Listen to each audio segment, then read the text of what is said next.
All right. Hi, everybody. This is A7X Fan Ben. Welcome to Pirate CSG Podcast number 53. Before I introduce the very special guest today, I just want to say a quick thing about how ShoutEngine, the current host of the podcast, is shutting down in about a week at the end of December. So I'm going to switch host to Anchor, and I just should go pretty smooth. Just let me know if you see issues or if links to new podcast episodes or RSS feeds that do not work anymore are like not working for you, or if you can't get the episodes, things like that.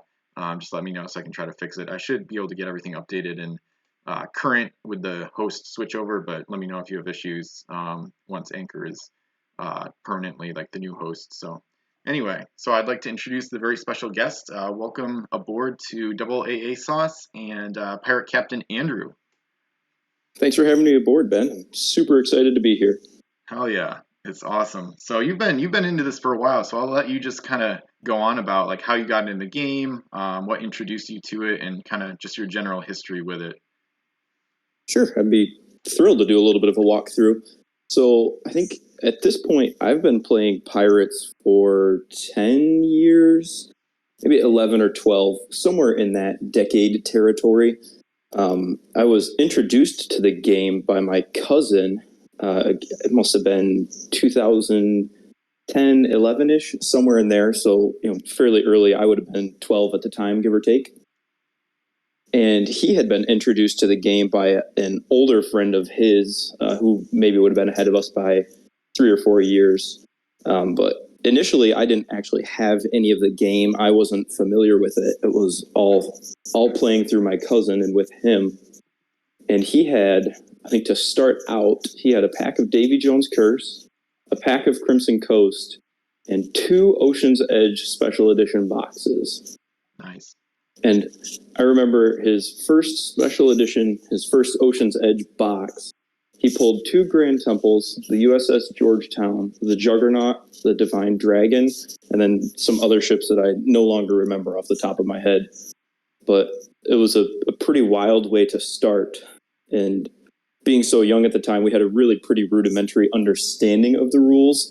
And I think because of that, we chose to ignore a lot of rules that we didn't necessarily understand or care about at the time. Yeah. But we played pretty regularly at the time.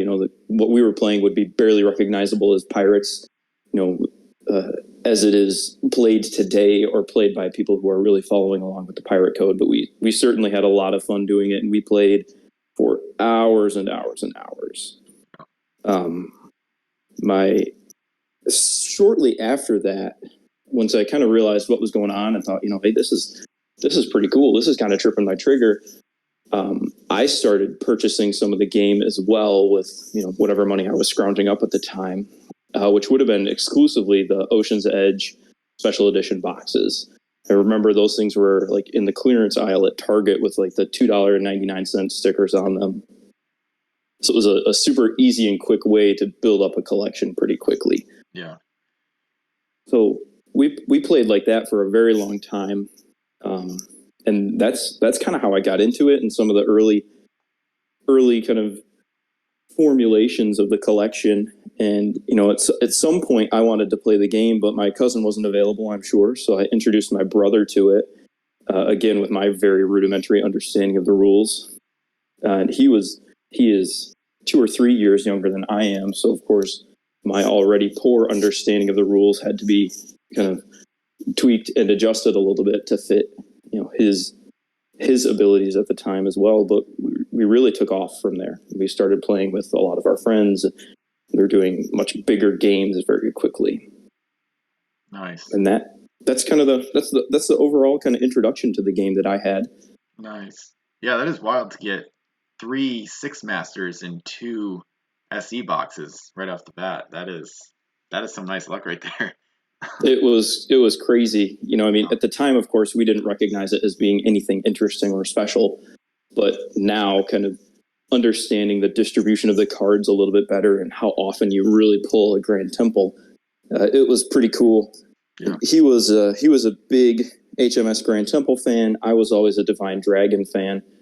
And I think the nostalgia of the Divine Dragon alone is what has kept the Cursed as my favorite faction up until this point, and the Divine Dragon as my favorite ship. Nice.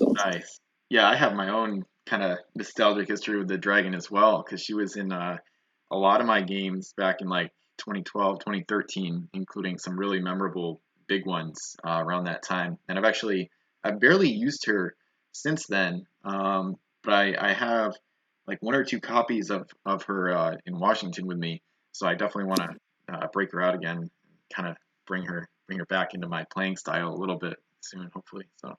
Yeah, it's a fun chip. Yeah, no I started to I used it so much for so long that I started to catch flack from my play group and the people I was playing with. Like, they're getting after me. Like, hey, you got to use something else, man. Yeah. So. Yeah, I almost always try to change up my fleets like in successive games or different games I play. And like recently, with some of my in-person games in Washington, I used Calypso 3 games in a row, which is like quite rare for me. So I finally broke that trend with my game a couple nights ago with Witch, also with the Discord. But yeah, that's like at one point Luke said in the 100-point game, he was like, oh, I'm just waiting for the Calypso. And I don't think I said anything, but I was like, yo, she's in this fleet too. So, but it's stuff like that, like game pieces like the Dragon or Calypso that are so, sometimes dominant, but also just so interesting to use, whether it's because of the combos you can create or the kind of like, game defining situations that those game pieces often find themselves in, that it makes it hard to resist using stuff like that. And the Frontier is another one like that for me. But lately, this year, I feel like almost pretty much every time I use the Frontier, she's sunk. So I might have to stop using her, even though she's really good. So.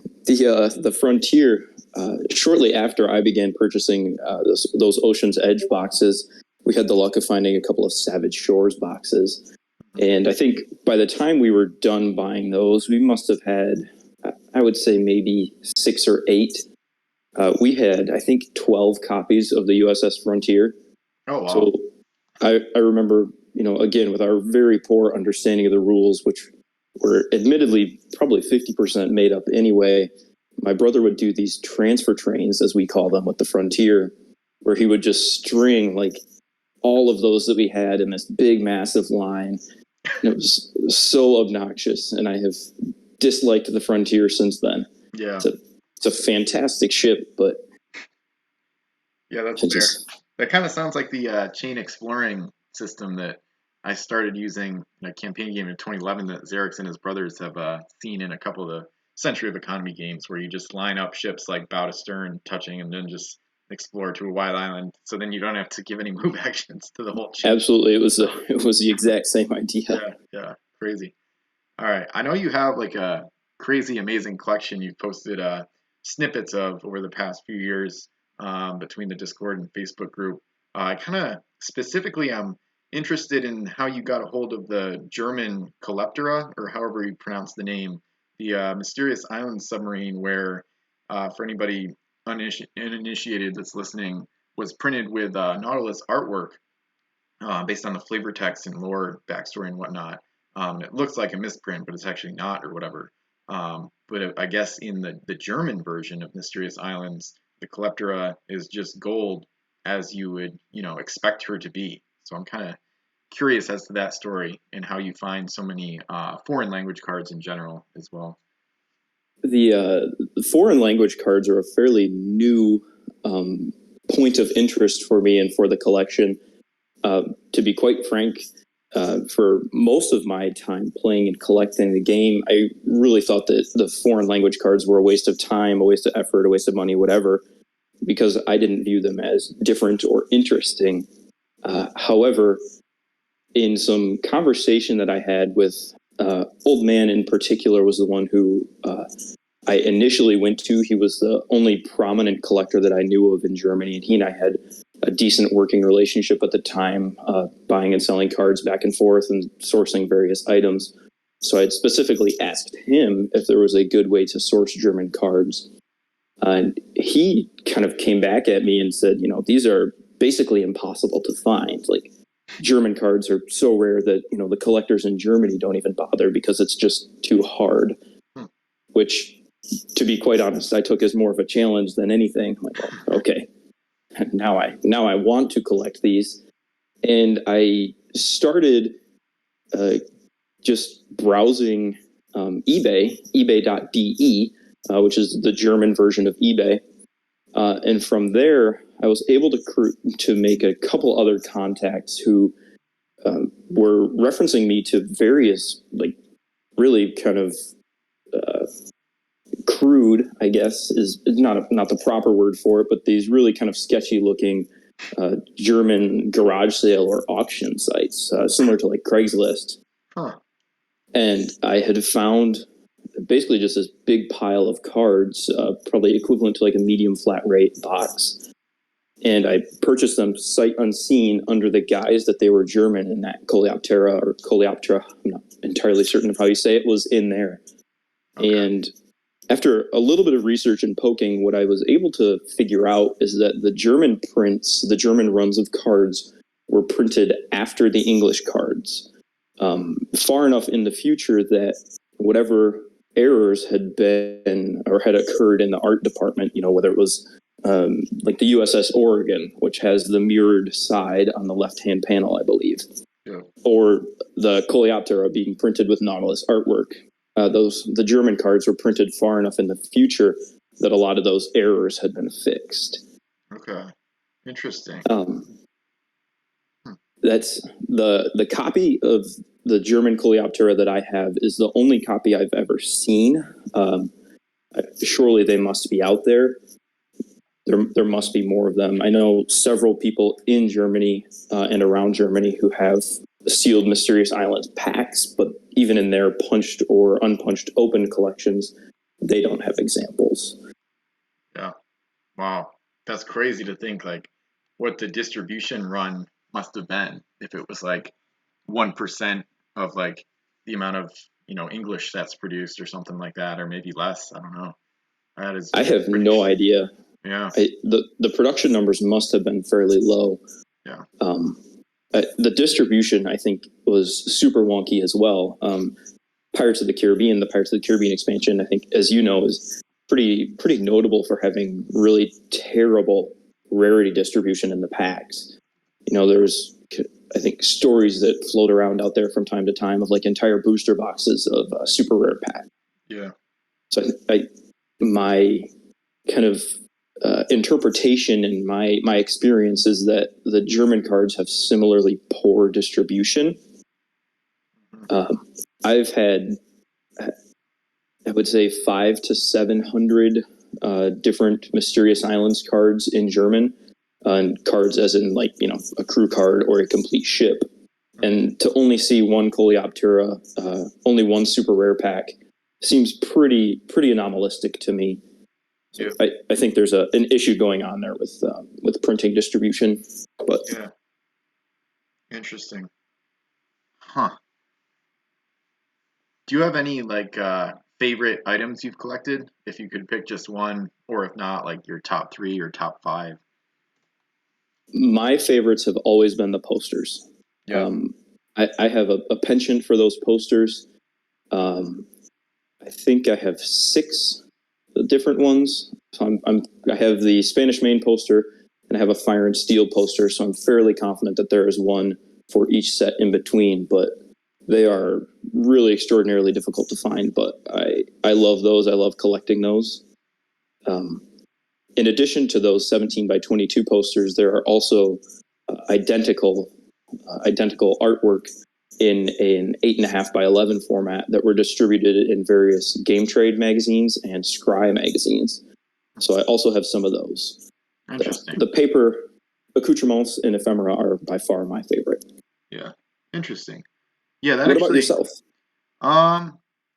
I don't really know yet. I mean, I love my 10 Masters, and I kind of just love having like most of the playable game pieces because I'm such a big like hardcore player that I love like having stuff available to the point where now I've started like a secondary collection in Washington where I'm trying to have one of each of everything here as well, in addition to my old play collection in New York that I don't really want to bother trying to ship out here and then move around as I move around. But partly just to have the stuff, partly to act as like a backup for the punch stuff I do have. So in case those ships wear out someday, because I plan to play so much over the decades, hopefully, that I might actually need the backups. Only a few of my ships are that worn where the masts are like loose, like the Enterprise from like 2005, maybe.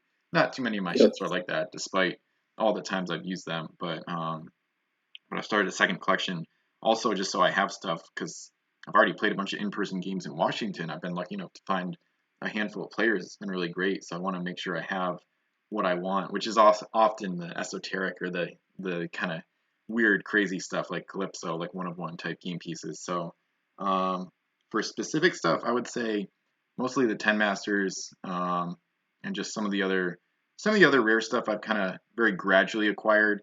I take a very slow approach to collecting, so I only just got the Crimson Coast limited editions and a few of the Mysterious or no Davy Jones Curse LEs like this year. I just got my first couple busts this year. I mostly care about like the stuff you can actually use. That's like of my definitely the most interesting to me. And I still don't know if I'm gonna punch some of the Rise of the Fiends LEs and actually use them because the ships are pretty much identical to the rare version. So we'll see how that goes. But mostly playable stuff, so I can use it. And I just used Raptor Maw for like the second or third time this year in a game this past weekend. So usually playable stuff, then I can actually try it out for the first time, which is always interesting.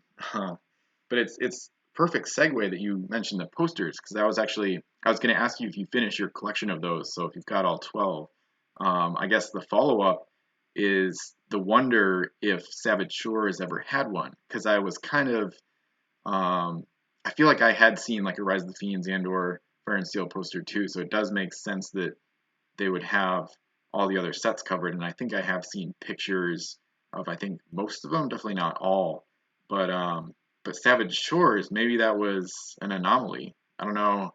So you never seen like a picture of a Savage Shores one, I'm assuming?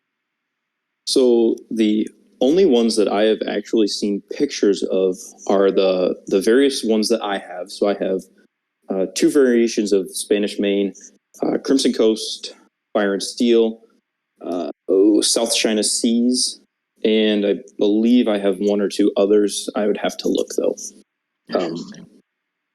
Interesting. And then the only other one I've seen pictures of is the Barbary Coast one, which I believe that picture is on Board Game Geek on like page 846 out of 892. I mean, it's way back in there. Interesting. Okay. Yeah, that's the only one I have, I think.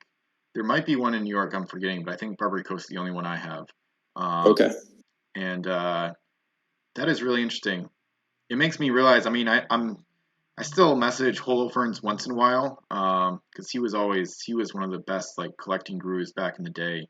Absolutely. But he's mostly gotten out of the game. He sold that complete collection for that $8,800 earlier this year, which was amazing to see. So, but yeah, other than him, it's like it's tough to find some. I feel like it's kind of become like this very gradual issue where a lot of the biggest collectors are either out of the community or sometimes memories fade or they don't have records of stuff or which is totally fine, of course, but also or they're harder to get a hold of, things like that. So some of these collectors items and other things along with the downfall of miniature trading potentially lead them to being kind of lost to history or kind of sometimes I feel like the modern community, especially in the past like 2 or 3 years, has had to do more research on their own than I remember having to do in the past. I know I saved a bunch of stuff, even some collecting information from miniature trading, but I think the posters are probably one thing that's kind of just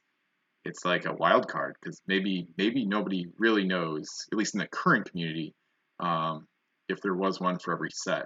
I don't know who would know because even like the people involved in the production might not recall. Yeah, I would agree with you entirely there. But first, I do want to circle back. I realize that I missed one of your questions, which is whether or not a Savage Shores poster is extant. My gut tells me, and this is totally just based on my own thoughts, feelings. There's nothing else concrete to it. but my gut tells me that there is not one for Savage Shores. Everything about Savage Shores to me smells and feels very rushed, which we know obviously that the set was cut in half for production purposes. We know that packaging was altered in order to ship the game faster. So I think a lot of those ancillary items, if there were intended to be posters or advertisements or anything else like that, mail-ins, I think a lot of that went by the wayside just due to timing. Yeah, that makes sense. To your point of the kind of diehard collectors, or kind of, the old heads, if you will, of Pirate CSG kind of fading out of purview, I would agree with you completely there. About the posters in particular, I've reached out to a lot of the people that I would know to just kind of from memory off of miniature trading, Old Man, Holofernes, Commander Cody, other kind of names in that realm. And there were items that those guys never really seemed to pay attention to or know about. It could be a pretty niche group of people who at the time of production would be interested in those posters. But miniature trading was a huge loss. Yeah. From a collecting standpoint and a knowledge standpoint. There's just some of the raw information and the amount of information to sift through on miniature trading that's gone is really, I think, difficult to recover from as a community, because a lot of that knowledge was firsthand knowledge, and really that's source material. Those are primary source documents that are gone effectively. Yeah, it's really too bad. I still have that HT track total download or partial download of the site that I have a link to at the bottom of my saved for miniature training posts. And I don't know how to use that type of stuff. It was some archive of the site, but I don't know how complete it was or how well it downloaded.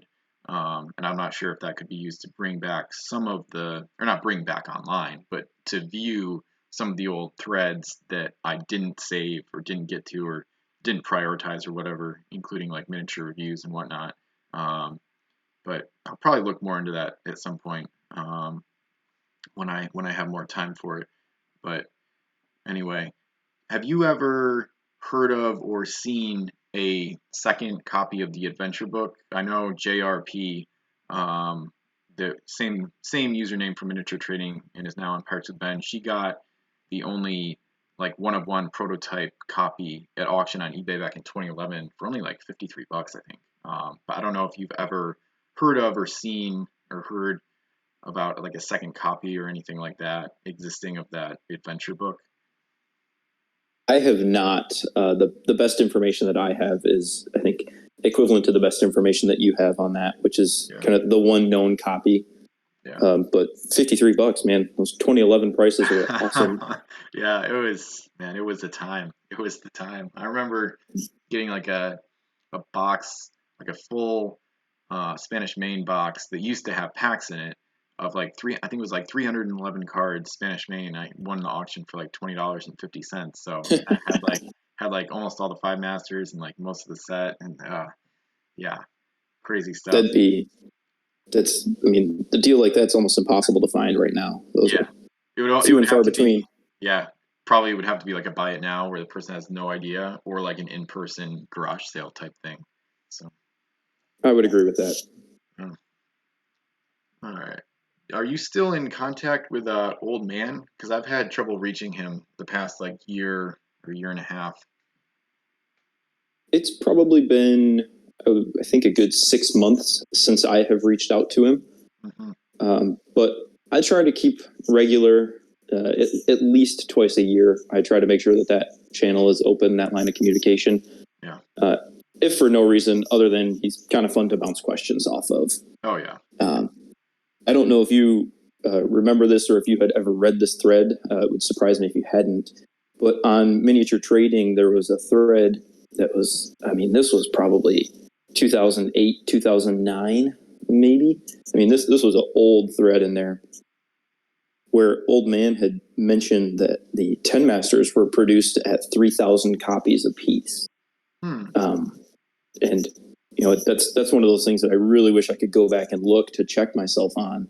Yeah. It's like I don't want to go out there and say that there's only 3,000 Zeus, but he didn't remember posting that, and I can't find that thread. So Interesting.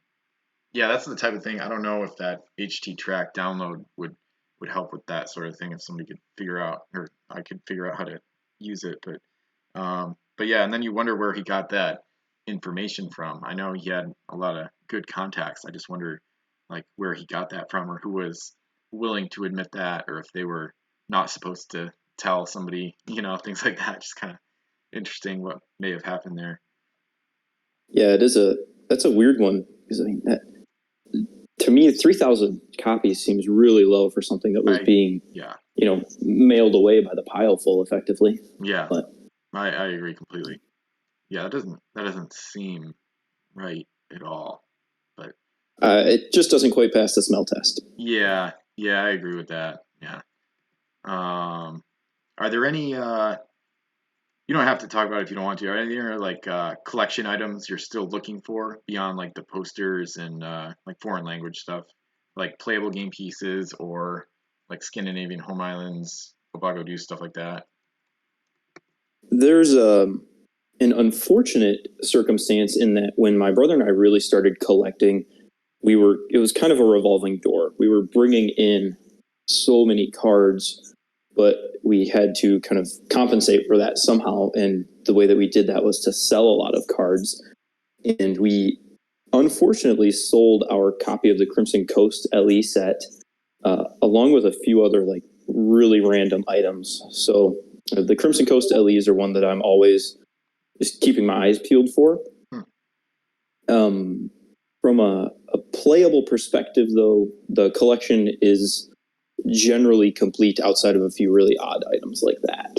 Yeah. And I would echo what you said earlier, that that as much as the collecting is fun and those trying to find the random posters and stuff, playing is truly where my passion is with the game, which is why I don't hesitate to punch. Raptor Maw, right? You got Raptor Maw and you punched it to play with it. Yeah. That to me that's where the fun is. Yeah. So. Yeah. But everything that picture of all the Punch 10 Masters you posted at the Discord a while back. That was crazy impressive. I've never seen so many in one picture. I think there are 26 punched, and then there's a pile of unpunched. Jeez. But that's, as we were bringing those cards in, we just kept like every 10 Master. We kept all the Krakens. Yeah. Just because we could. Yeah. Every now and then we'll play a game, a big game. The play group will get together and we'll have 6 or 8 people or however many, and everybody will take a Zeus or everybody will take a Guishan or something really off the wall like that. And it's always a lot of fun to be able to do that. Mm-hmm. Yeah, that makes sense. I'm gonna. Hopefully, you'll be able to see the picture I send in the Discord chat. It's from Board Game Geek. I think it was posted maybe not that long ago. I can't remember. Oh yeah. I like to bounce this one off some of the knowledgeable collectors because it's just so strange to me, and I can't understand if it's like a custom or like where it came from. It's just so odd, I agree. I've stared at this picture for quite some time. Okay. And my conclusion here, which it could very well be wrong, but my conclusion is that this is somebody's homemade piece. Yeah. The geometry of the sails, the tab on the front mast, the overall shape of the front mast, to me it just screams homemade. Yeah. The part that throws me off is the Disney copyright in that bottom left-hand corner. Yeah, that's really strange. Because like it doesn't look like anything from a Pirates of the Caribbean set or movie really either. I would agree with that. And then something to your point about it being homemade, I don't know if I realized this before, but if you look at the main deck, the slot for the main mast looks like it was just like punctured with like a knife. It doesn't look yes. I didn't realize that before. So yeah, there's no way this is remotely official. Even like almost prototyping would look better than this, I think. Yeah, this would be either like a really early handmade prototype or somebody's homemade. Yeah. One of the other interesting points here, I think, or maybe not all that interesting, but whatever this card material is that the sails were obviously punched from or cut from is pretty severely bent. I mean, that looks like it's bent up almost at a 45-degree angle. Yeah. So it appears to be really pretty thin, much thinner than the polystyrene. So yeah. It's always just a weird oddity I sometimes come back to and wonder about. So let me see if there were any other. I guess no more collecting questions that I can think of. What's your favorite game piece to play if you had to pick one, other than Divine Dragon, maybe? If that's absolutely. For nostalgia purposes, I'm obligated to say the Divine Dragon. However, you made a great point earlier, Ben, in that I think a lot of the fun in the game is to use different things and to really mix it up kind of as much as you can. I'm also fortunate or unfortunate, depending on your perspective, that winning has never been all of that important to me. So I don't have so much a favorite game piece, I wouldn't say, as I do kind of a style of play, which is to use items that I have never used before or combinations that I never have, even if they're terrible. I like to use the less used items. I like to use the worst game pieces, just because I think it's more interesting. It's more challenging. It's more fun, I think. Yeah. My kick lately has been like weird combos that are obscure or unlikely or just unpredictable. Partly for like almost like a shock value, or like to see like what the other players think of it, or like to try to surprise people or be, have things in play that they don't expect, but also just from like a fun combos perspective. Like the game the other night I played on Tuesday, I had Nikos Chelios from Mysterious Islands on the Frontier. Because Expatriate crew give the ship the mercenary keyword, so that's away from the home island. But with a hoist, you can get real close to the home island and just use the hoist target. Right, so you can still, you can still load and unload. Yeah, target the home island with a free explore action. So you can't dock, but you can still unload. That's a fantastic idea. Yeah, it's fun. And then he's got the ability to like take 2 treasures randomly without having to win a boarding party, which also works well because the Frontier has secret hold. So then hopefully your stolen loot will be protected. So I wasn't really able to pull it off properly in the game, but it's still one I probably want to circle back around to at some point. So stuff like that I just find fascinating. And I think it kind of shows that I think I've come to this like realization, or I don't know if that's the right word for it, but lately I've thought that like named crew are like really important to the game. And I think especially to both the competitive scene and like the longevity of the game in terms of novelty, discovering new combos and abilities, and just like advanced play and like interesting and advanced play and campaign play in general. Because if you boil it down to like generic crew, it's usually like beginner fleets or like shipwrights, cannoneers, musketeers, usually not competitive at all.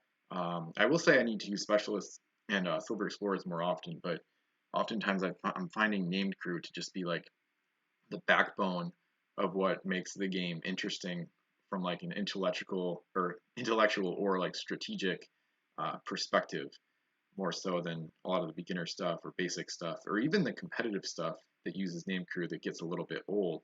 And then you pull off some weird combo and it's like, wait, what just happened?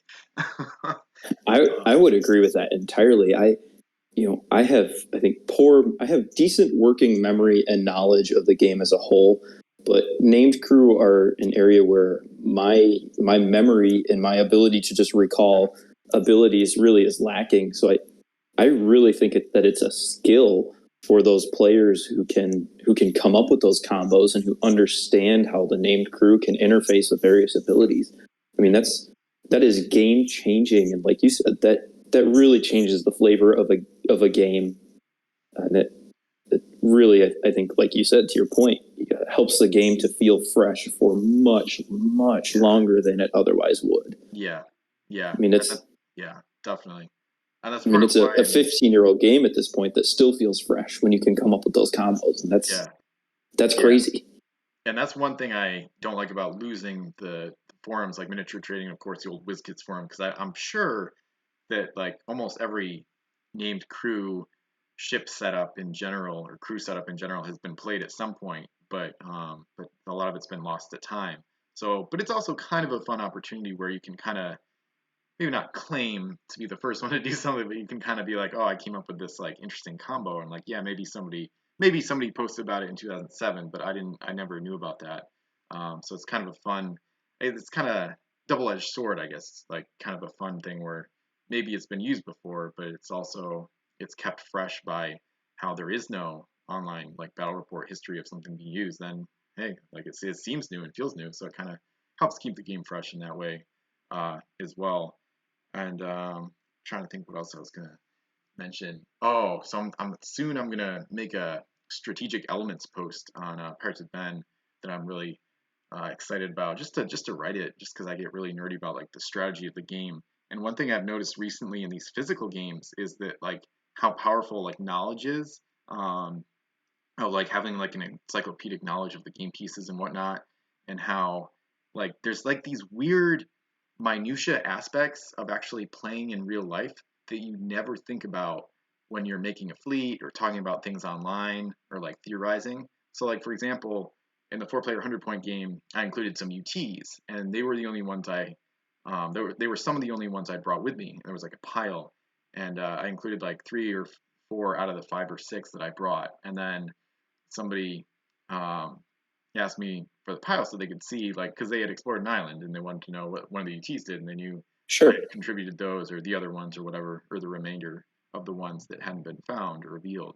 And I was totally fine with it, but then it struck me in the back of my head. I was like, that would actually tell them what else I put in, because then they can see what punched UTs are on the other cards, and then stuff that hasn't been revealed they can then know, and then Right. and then Yeah. it wasn't the case at the time, I don't think, but then they could extrapolate, and if there was only one face down coin left in play, they could actually deduce that that's exactly Neptune's trident from my pile, rather than Yeah. me It's almost maybe like card counting. yeah, and maybe in the future, maybe me instead saying, "Oh, the master spreadsheet is right on my website," and then you can look it up that way. Not as like a douche move, but just like kind of like if things got competitive, or if there was like money or on the line or playing for keeps or whatever, the kind of thing where like you would have to use a database rather Yeah. than Otherwise, you'd have an advantage if you were able to look at those cards. right? So I don't know. Stuff like that just it hits me when it happens in the moment, because I'm like, I've never had to do this. I've played a lot, and like this like specific little things come up that haven't happened, which I think also helps the game fresh and provides more post fodder for things to talk about, just as like a Oh, just for from sure. like a strategy and intellectual perspective. It's really quite interesting. It's interesting too. I think though that you know if you were playing, somebody who plays at your level, Ben, is playing with a noob, I guess, for lack of a better word, or somebody who doesn't have that level of knowledge of the game, or even enough knowledge of the game to have that level of strategy and be able to extrapolate like that. That really changes the way that you think about the game, and it changes the way that your opponent is thinking about the game. Right? Once you realize that your opponent may not even not that you're playing with somebody dumb in this hypothetical situation, but your opponent doesn't know what they don't know, right? So they don't even know enough to be able to say, oh, well, if I just turned over Neptune's trident, then that means that Rats is the last coin on that island.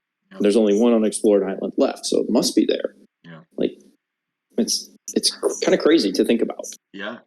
Yeah, there's wild possibilities, and it's fun. It makes me kind of fall in love with playing physical games against other people, because of all these like not so much undiscovered aspects, but just things I haven't experienced even in all my playing days. I haven't like done it before, because a ton of my games are solo and or on the Vassal module. Um, so yeah, it's crazy. And yeah, it's like lately I've used fleets that maybe they were a little better than I thought. Like I thought I was making like gimmick fleets and stuff, and then I ended up winning the game. So I'm like, okay, maybe I'll tone it down a little bit. Not because the fleets were like hyper competitive, but just because like, yeah, maybe I may have also underestimated the experience aspect. Zarek said something about that in the video battle report I posted about the experience thing playing a factor, and I may have kind of underrated that aspect going into the recent games. But then a couple nights ago when I played Witch, he was like really good. It was a great night of playing because he matched my I don't know if I would say competitiveness. I don't know. I guess I'm more competitive about the game when I play against other people than I anticipate or than I think I am. But it's more just a lot of times it's just like I want to optimize the strategy just because it would be cool to pull off, what I want to pull off in terms of combos, or if I don't think I'm winning and I think I might be able to make a strategy play to win, like how cool would it be to actually pull this off and somehow pull out the win.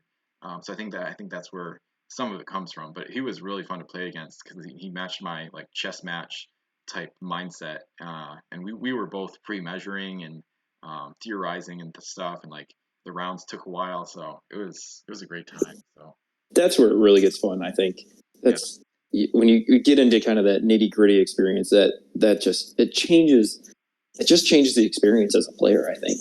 Yeah. But you just use the word optimize, and I think that is one of those experiential components that is so fun and so interesting, is that when you have such a great working knowledge of the game, that you, even when you choose to use suboptimal pieces, average or below average ships and crew, you are still working as a good player to optimize those and create these interesting or quote unquote gimmick strategies that when you do pull them off are just off the wall fun, and it's just a different experience. Yeah, it is.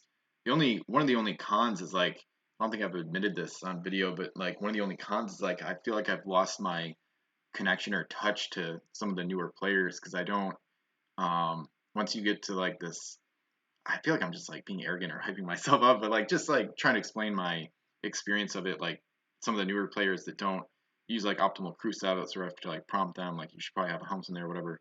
I feel like I've like lost touch with some of the newer players, which I find sad. But I guess it's just inevitable after you've played this much. I've seen so many basic like Captain Helms and setups. It's kind of like, okay, whatever. Like let's put next Patriot on there. Maybe that'll spice it up. So just for the heck of it, sometimes. I think that makes sense. I have found that this just happened a week or two ago. We were playing. There were 4 of us playing, and we had a new player in our group, which is always a fun and exciting time, right? I mean, anytime you're teaching somebody new, I think is great and exciting. But the 3 of us who are experienced are playing. We're using, I guess, what I would call typical strategy, right? We're optimizing our fleets. We're optimizing our combos. We're measuring out distances between islands and making sure that, if we take a half an S here, we'll be out of range of that guy's cannons or whatever it may be. And all 3 of us ended up losing to this new player because we just kept making the assumption that this player was going to optimize. They were going to do the smart thing. They're going to do what makes sense. And at every turn, they were doing like, what I would consider to be the dumbest thing possible. But it just kept working out in their favor because the 3 of us are so over strategizing compared to what this new player was doing. And it was, I don't know, it was kind of eye opening in a way. Yeah. But at the same time, like you said, it kind of makes you feel a little bit disconnected from those players. Like,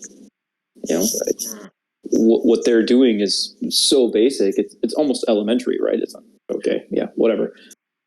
But fascinating. I don't think I've ever seen that. So that would be an interesting game to watch. Huh. It was goofy. Yeah. It was fun, but it was a weird experience. Yeah. All right. While we're on the topic of playing, I figure we could go over a couple of the customs you shared. Are you okay with me playing like the first set of that spreadsheet and just not scrolling too far? Just okay, cool. So you can feel free to give your like philosophy on custom making in general if you think like where the sets came from, the inspiration, stuff like that. So the quick background and kind of coverage and disclaimer for everything on this spreadsheet, Ben, is that all of the ability text on here is from memory. So there are abilities here that are conveying the spirit of the ability, but they have not actually been copied and pasted from the correct ability text. So if I were to do anything with this sheet or, produce or print these cards or whatever, obviously that would need to be changed. When I am making customs or kind of, making stats for customs, I guess, what I am always trying to think about is, I guess, what I kind of internalize or call the spirit of the WizKids sets. I think that the kind of community idea that there is a reverse power creep throughout the game is really completely true, right? I mean, you can see it in speed averages and cannon averages and cargo capacity averages throughout the sets. All of those things get worse. But I also believe, in my experience has been, that sets are balanced within themselves. So if Spanish Main plays equally as well against Spanish Main as Ocean's Edge does against Ocean's Edge.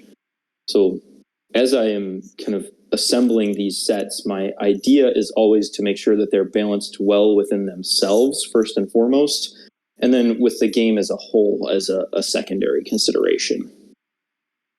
But the first set that we're looking at here, Islands of Ice, is kind of my nod to or follow-up to Frozen North.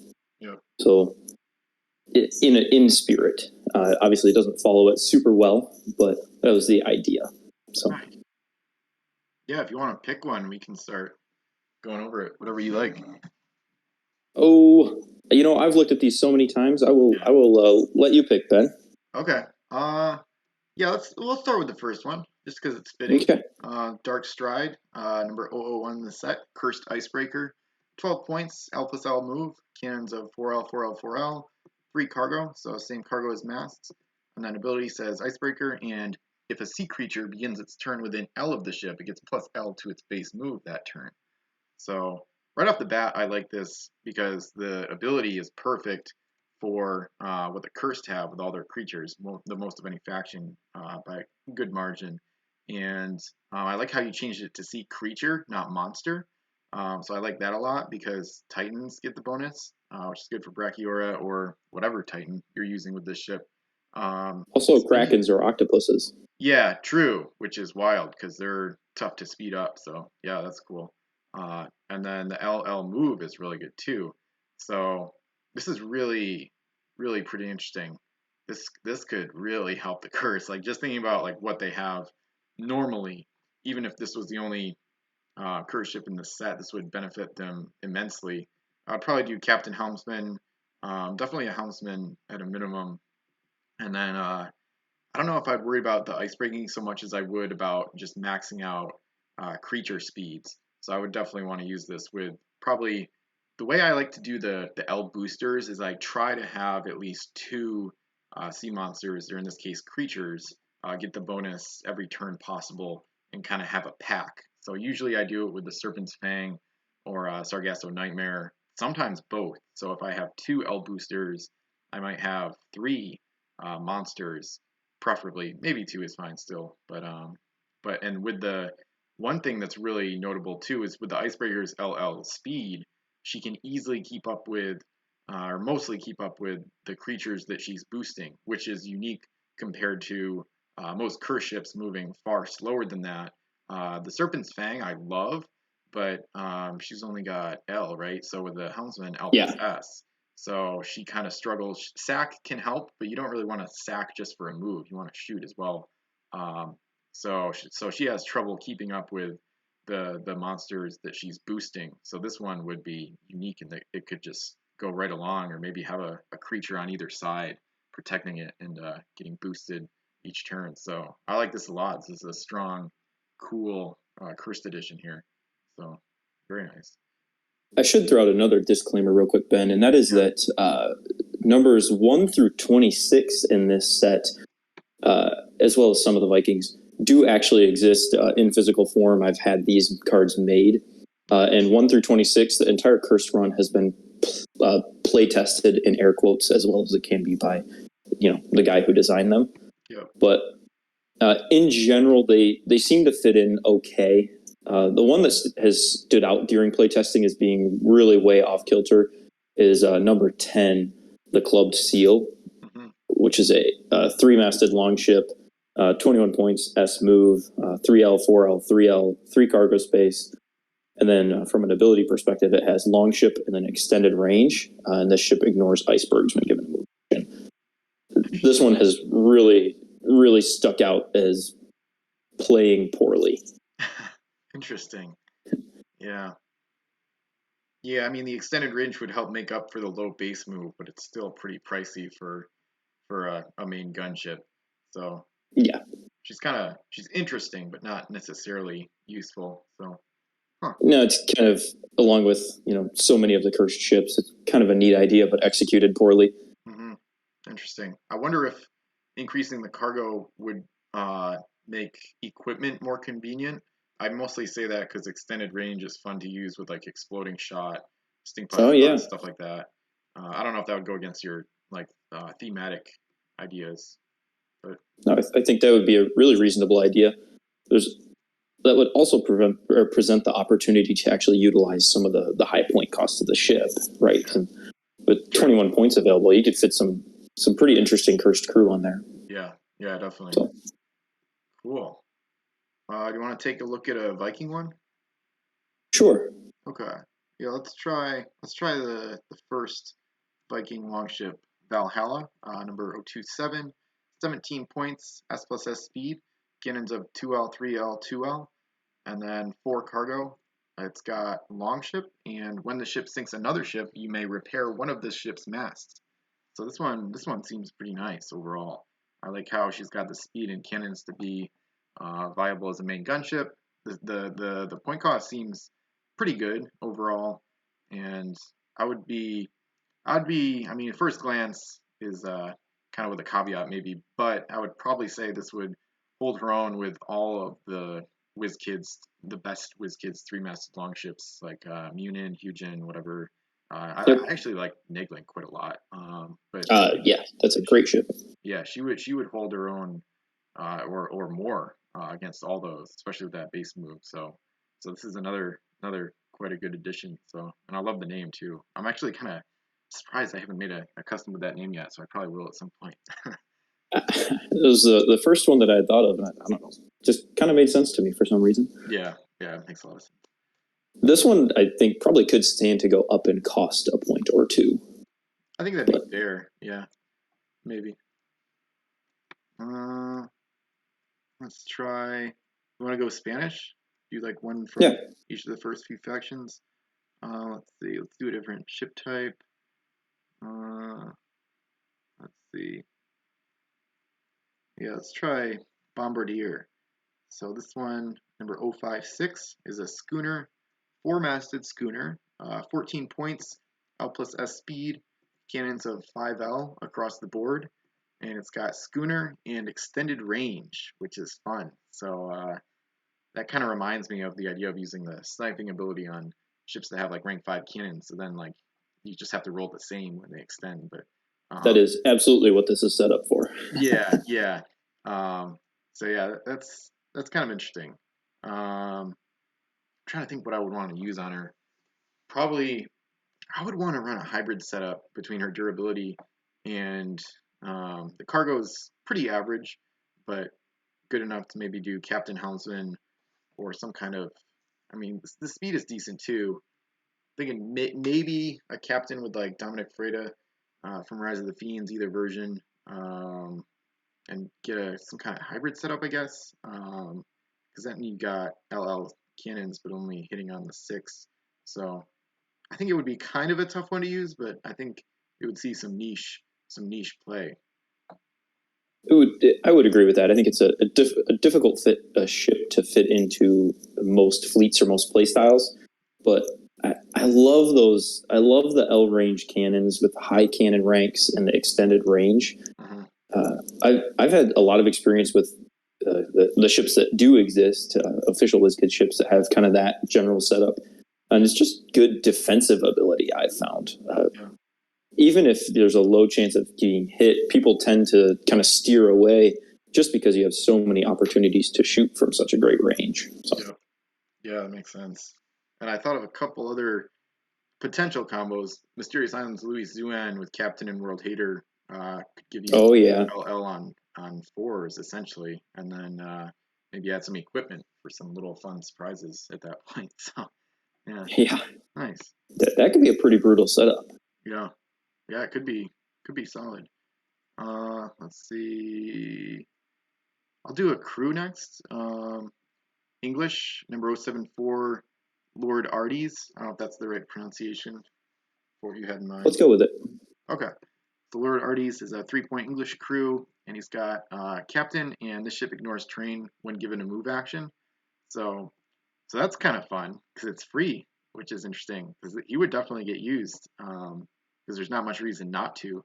So I will say I think WizKids grossly overcosted the ignoring terrain ability at 3. I think it should be 1. I would agree with that fully. Yeah. So seeing it free might be a little much, but I think at 4, he could still see use, especially in playgroups like mine, or I shouldn't call it a playgroup yet, but I vastly prefer allowing terrain to be strung together and connected to islands, other terrain, all that. So I agree with that fully as well. Yeah, and I've seen from the rules survey results, I'm pretty sure that is by far and away how most people that have responded so far would prefer terrain to be handled. In which case, it's such a prevalent house rule that this ability becomes like slightly better because of that, and could actually see a bit of use even at 4 points. So nice. That's a fair point. When you consider some of the house rules, this Lord Ardes or Ardes, or however you choose to pronounce it here, might even see use at 5 points. I mean, I know in a lot of the games that I play, that ability really is almost invaluable. So, yeah. This brings up one of my potential post ideas that people were talking about in the Discord today or yesterday, is like disagreements with the pirate code and stuff. And like, nothing against Wolf and former rules arbitrators. Like, they've done an awesome job, and like I agree with the code like 99% of the time at least. But there's like certain things that I will admit that are confusing.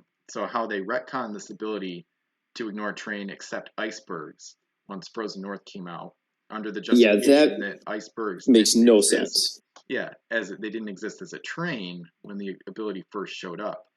But icebergs are terrain. So putting a caveat in a later version of the ability just seems to like cheapen it and create needless confusion, in my opinion, at least. So, especially with icebergs are my favorite terrain type. I like the fact that they move. I think that's part of what makes them interesting to me. Yeah. But it's just like the icebreaker ship type. Yeah. The icebreakers ignore terrain except icebergs, don't they? I think. Or do I have that backwards? I'll get the keyword list up here.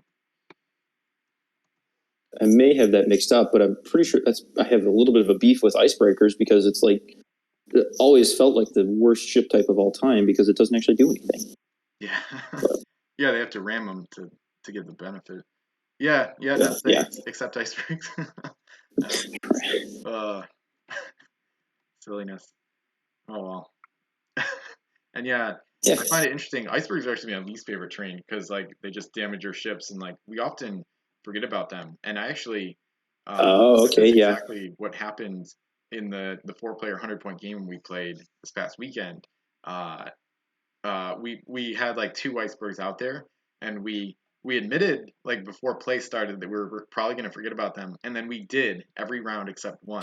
So yeah, it's just, I don't know, it's like this weird thing where I know I'm going to forget, and then I still do. And then the other aspect of that is mercenary, keeping starting a ship like us away from the home island. Like those are the 2 aspects I always forget. Like once the game starts, I'm like, oh, this is a mercenary ship, or oh, that crew's the next Patriot, so I know I can't dock at home. But like when the setup, it's like I just can't.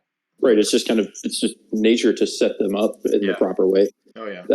I will admit that moving icebergs every turn is pretty tedious, especially when you get beyond the 50, 60, 70, 80 point realm. Yeah.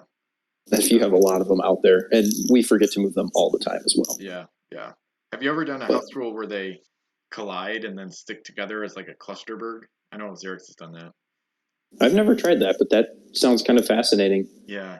I just recently, for the first time, scanned the terrain and then printed it to have like mega size like Yeah.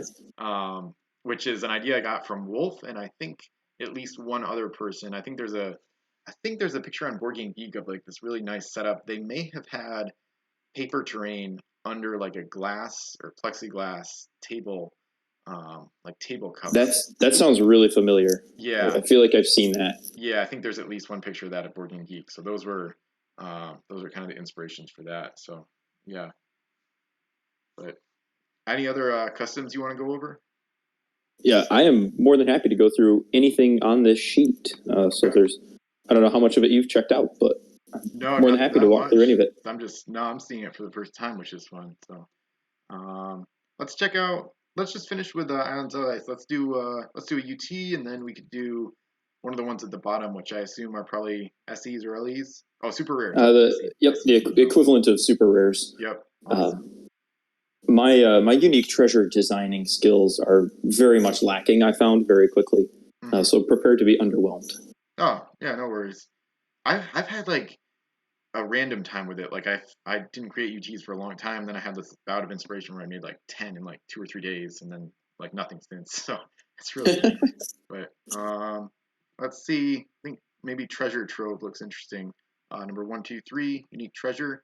On the turn, treasure trove is revealed. You may roll 3d6. Treasure trove is worth gold equal to the value of the die rolls. So this one could be really a magnet for attention because it's face up and it could be worth up to 18. And then unlike sunken treasure, it doesn't decrease in value or take up 2 cargo spaces or anything like that. So this is like could instantly become the most valuable coin on the map in a game upon reviewing it. So that I could see that being kind of like how I see the Frontier overall as a ship. It's like a magnet for attention. So it's often either a game winner or just sunk like really quickly. So that was kind of the idea behind this being a face-up treasure, is that it attracts a lot of attention. So the idea is that it would cause some contention and cause some chases and gunfights and boarding and some of that kind of madness. Yeah, nice. But I never really found the sunken treasure or the equivalents to be all that impactful on the game. Agreed. I think so. I like the idea. I just never felt that it really did as much as I wanted it to. So I just tried to take it to the next level. Yeah, I think it's cool. Yeah, I agree. Sunken treasure, not a big fan of it. So, all right. So let's look at one of the supers as well. Trying to think. Let's see. Let's look at kelp, I guess. 132. Looks like a 4-segment. Okay, so it's a sea serpent, and it's going to be 14 points. LL speed. Cannons of 2S and then 4 Ls for the other 3. 3 cargo. Sea monster, eternal, and ramming cannot eliminate this sea creature segments. Okay, now we're talking. I like this. Same point cost and base move as Mistwalker, but this one's got good amount of cargo and eternal. So it's I like this. Yeah, I would probably. There's a lot of potential uses for this. Maybe. I mean, of course, you could just suicide it and just use it as like an attack distraction. But I kind of like the idea of trying to get gold with it between the cargo, like just standard treasure, of course. Well, it pairs very well with 001, the Dark Stride. I mean, they have the same base move. Yeah. So exactly. In tandem, those two could be moving triple L across the board pretty easily. Yeah, that is awesome. Yeah, I might try to use her with that, and maybe try to sabotage an enemy gold runner, steal some regular coins. Yeah, I like it. Looks like a pretty solid monster overall. This was a fun one to playtest. Again, playtest being a fairly loose term there. But I like the sea serpents with the head having a different rank cannon than the rest of the segments. I agree with that. For some reason, in my head, if you kind of picture like a little animation of one of those things, one of those sea serpents attacking a ship, they're going to be attacking primarily with the head or with the mouth, I guess, like wrapping around a ship. Yeah. So I think it makes sense to have a better cannon for the head. Yeah. But Yeah, that makes me think of like all sorts of thematic justifications because I agree with that. And you could have different.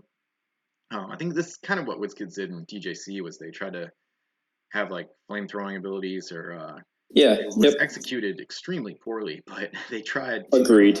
have like breath attacks, obviously. But kind of reminds me of all sorts of weird Pokemon thoughts are going in my head right now. One has like a sea serpent that has like an ice attack, like Articuno, and then like I think the tail could actually have good kin ranks too on a serpent because maybe it uses the tail to like whip around and smash masts or something like that. That would Um, make sense thematically. yeah, and then give me the additional idea of like a snake using like a constriction method and having better cannons in the middle if it's like a really weird serpent that like wraps around the hull of a ship and then like squeezes or something to like break it. I don't know. Just really random thoughts are going through my head now that you mentioned the head thing. So I think there's a lot of fun thematic things that you could do with serpents, depending on how complex you want to make your rules or ability text. yeah, And obviously, some of it might have to kind of circumnavigate the pirate code, but there's so many interesting thematic ways to make sea monsters really interesting, I think. yeah, But yeah. This or is sea like creatures in general. But yeah, yeah. I'm glad we went over these because this gives me some new ideas that I've never thought of before in terms of specific cannon ranks on serpents and also like special abilities for them. And to your point about the code, I think there's so many thousands of customs now that if we made a pirate code for customs, it would be like definitely longer than the existing pirate code at like 64 pages or whatever. But I think it could easily be 100 or more pages just because of oh, the I would agree custom with that. custom abilities and like not only how they interact with each other, but also how they interact with existing WizKid stuff would just get completely bonkers. And we're Yeah, seeing a little bit of that in Vassal Campaign Game 4, where I've been able to combine customs that Vlad's Impaler made in 2008 with mine that I would then combine with Xerix and JW Darker, Xerix's brother, to create these like ultimate like death like apocalypse combos that just completely break all like common sense in the game. It's just gotten ludicrous, but super fun, of course. So, uh, anyway, awesome. All right, thanks for showing us that. This is really exciting. I can see you've got a ton of customs, which is always a fun thing to look at. The amount of combinations available to make customs, like how you arrange cannon ranks and abilities, is just endless. Which is just another point about how great the game is that people can make those and then make them on their own, which I think is a good segue to something I just want to say. I just want to thank you sincerely for making not only developing and making your 3D print files and models, but also for sharing them. Got the Thingiverse page up here, so if anybody didn't know, him and Vulcan and a few others have made all their STL files and whatnot available online, which is just really amazing. And I think one of the greatest things that's happened ever in the Pirate CSG community to give this stuff out and also just to make it available so anybody with a 3D printer can start making their own ships and whatnot and experimenting and modifying it to their liking and things like that. So thank you for that.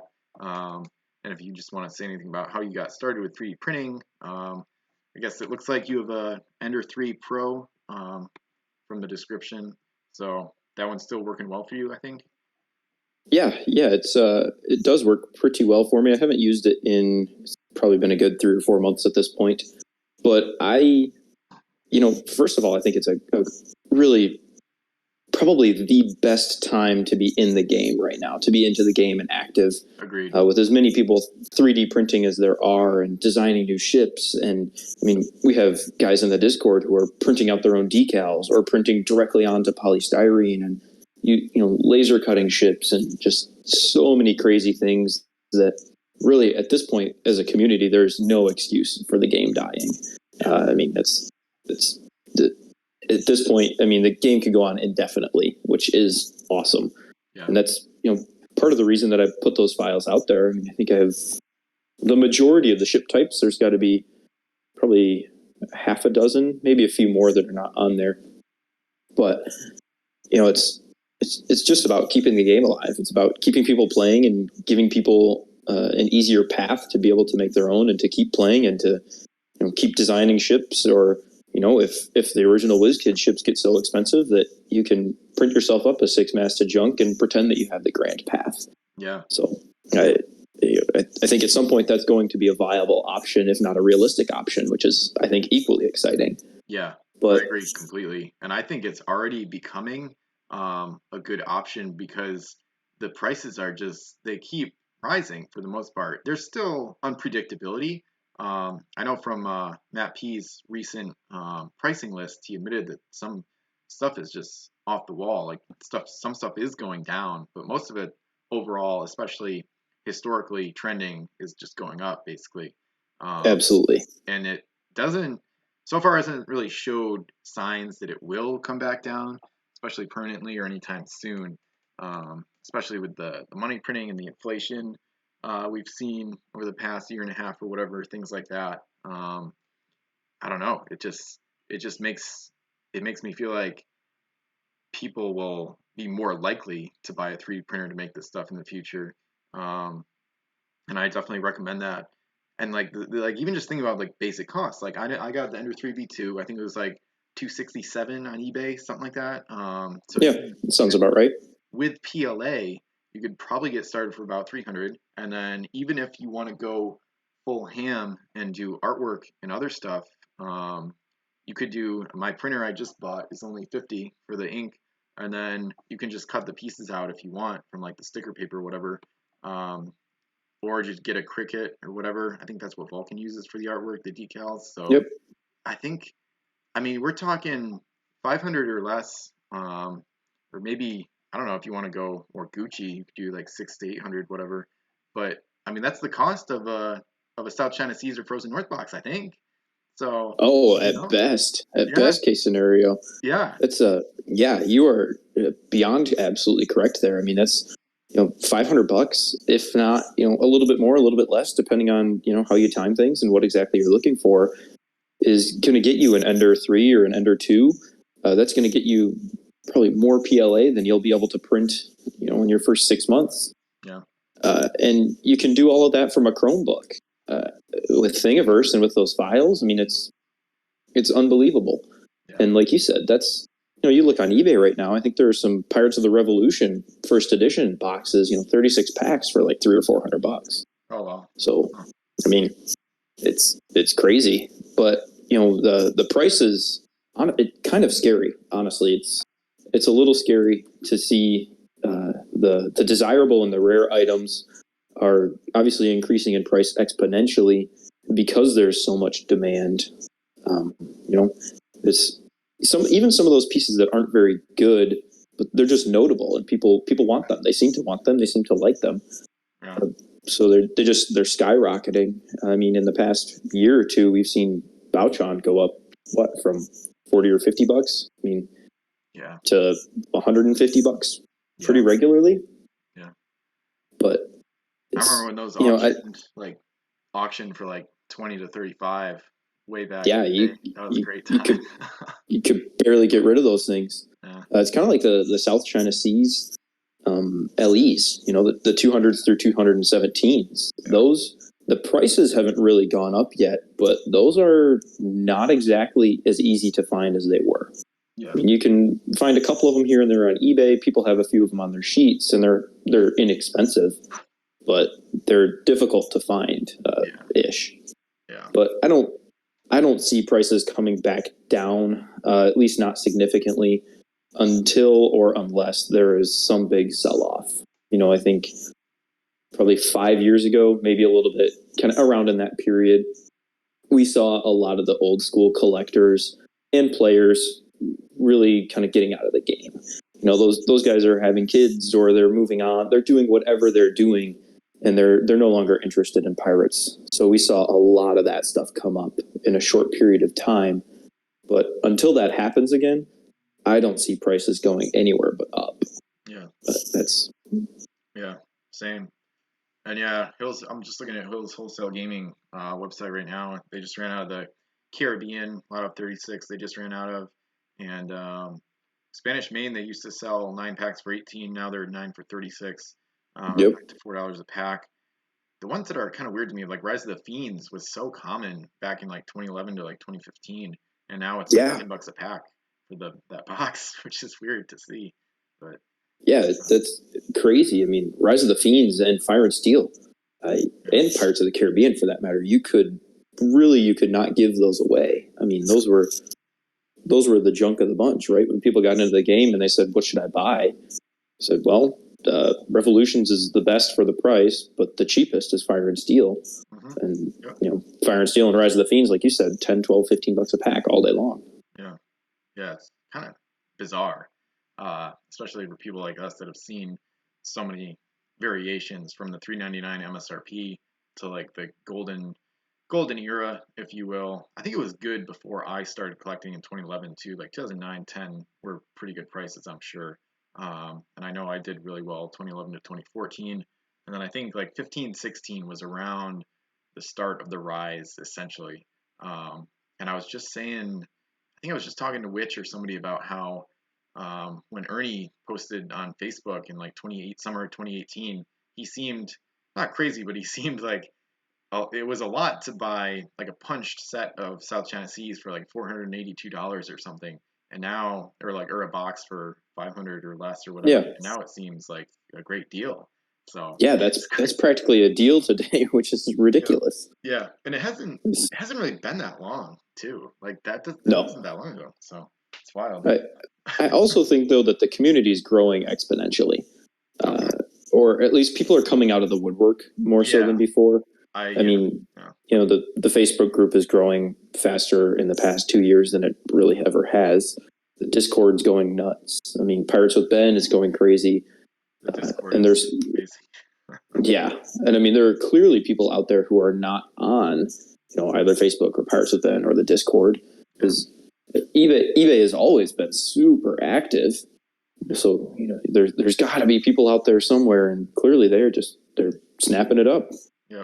Yeah, it's quite interesting. I don't know if there's anything else you wanted to go over on the podcast. Any other topics or anything?